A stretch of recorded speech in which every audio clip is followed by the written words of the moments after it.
trên sang tiền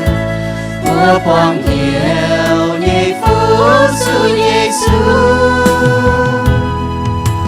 mùa hiếu chiều xây chín hương mùa bên nín dây tai nhị miền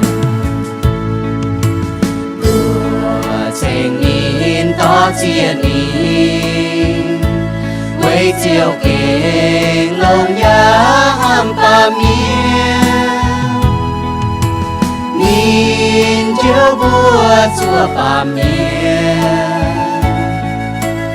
mùa trên quay nín kinh bụi tu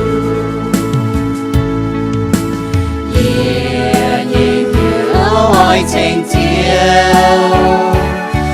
lòng trên hiểu trên chiều nhẹ buồn chẳng thao chiều nhẹ nhìn quang suy gió nhẹ bền nhìn buồn sinh linh to buồn nhìn hàm dạ khó liên bùa suy nhìn xây em xây phụ phụ nhìn hàm thái nhìn bùa tây miền yêu từ đến chính nhẹ miền mai nhiều lành chính nhớ phong hò mẹ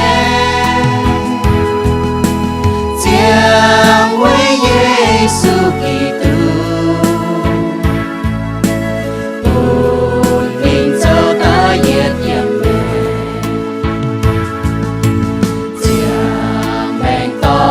tiêu kinh sâu moang chín hữu